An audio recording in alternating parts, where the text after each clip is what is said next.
schooling is a form of adoption. You give your kid away at his or her most plastic years to a group of strangers. You accept a promise, sometimes stated and more often implied, that the state, through its agents, knows better how to raise your children and educate them than you, your neighbors, your grandparents, your local traditions do. And that your kid will be better off so adopted. By the time the child returns to the family or has the option of doing that, very few want to. Their parents are some form of friendly stranger too, and why not? In the key hours of growing up, strangers have reared the kid. Now let's look at the strangers, of which you were one and I was one.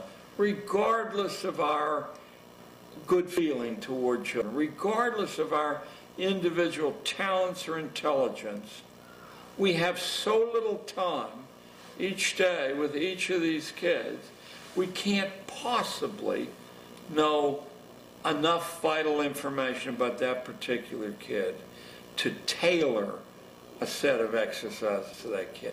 Oh, some of us, will try more than others, but there simply isn't any time to do it to a significant degree. So what we do is accept, and of course if we don't accept this, we're fired or harassed. We accept a state's prescription that's written in manuals. You do this first, and this second, and this third, and here you have a little latitude to talk to the kids. And the way the state checks on whether you've followed that diet is there's standardized tests given at intervals. If your kids do badly, it does not mean that they're bad readers or anything else. It means that they haven't been obedient to the drills the state set down, and they're marked for further treatment later on, or they're marked to be excluded from responsible jobs. Perhaps some ways by being excluded from the colleges that lead to responsible jobs, in other ways from the licenses that lead to responsible jobs. This was all worked out. It didn't evolve by a lot of rational people saying, we'll take this, this, and this from the past, then the next generation will take this, this, and this. This was set down largely in a handful of places. Prussia was perhaps the most prominent of those places. And the Prussian experiment leaped into the United States almost immediately in the 1840s, leaped into the United States. Its propagandists covered the country here. Its backers, its financial backers, set up the most important teacher training institutes and financed those institutes. And then no one was allowed to become a teacher who didn't more or less subscribe to the fact that experts could create a curriculum and pedagogues could administer it. Well, that's exactly what Horace, the Roman essayist, talked about in several of his essays. He said, the master creates the lessons. The pedagogue, the teacher, administers the lessons. But if you find the teacher creating the lessons or deviating from the direction those lessons are headed in, you get rid of the pedagogue. But the people who gave us schooling weren't these wealthy people. They were utopian thinkers who believed the family and tradition were the greatest obstacles to making a perfect society, a utopia. And every utopia that survived invents schooling long before we had universal force schooling. There were always little neighborhood schools, and they all invent universal schooling of a homogeneous variety in order to reach utopia. Now let's shift to the basis of your question, which is Rockefeller and Carnegie and J.P. Morgan. These people saw a different kind of utopia through solving the problem of production with high-speed machinery, they saw that material abundance could be created, and that want, first of all, of course, they thought they could become supremely wealthy, which they did. But secondarily, they weren't beasts.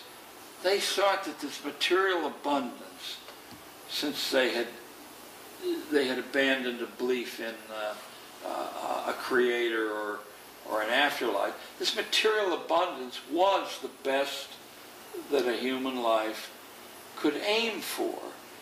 And to do that, the family had to be moved off center stage, and the children had to be processed like raw materials.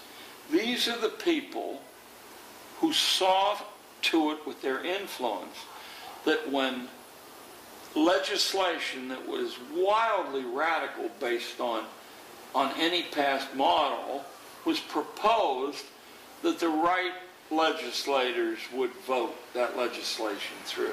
They saw to it that money was available to build these vast piles of brick and stone and to drain children out of the community by the force of law, mind you. If you gave children and families options, it probably would take half a decade before many people tried the options.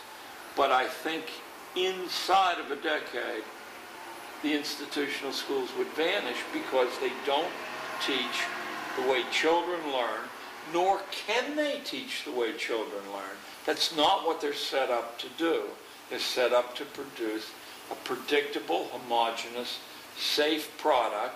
They're set up to sort people into occupational categories, roughly consonant with what the current economy demands. Your theorists, through history, were the first to reflect on the best, most efficient ways to manage populations. And your theorists worked out state institutions very early on. I'll give you one example that caused the socialization of populations and the stratification of populations to take place, I won't say indelibly, but certainly to an extreme degree, very early on in the 17th and by the middle of the 18th century, the stratifications across Europe were perfect, and there was no way really to escape unless you were a highly unusual person and you could see through a lot of the constraints on us, a lot of the strings that hold us like puppets are really inventions of our own mind. I'm not saying that there aren't armies and police and various ways to punish deviants, but there isn't any way to punish a large number of deviants.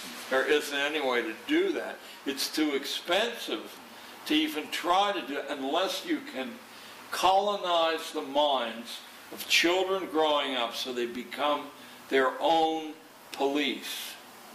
And they will report other children who are deviating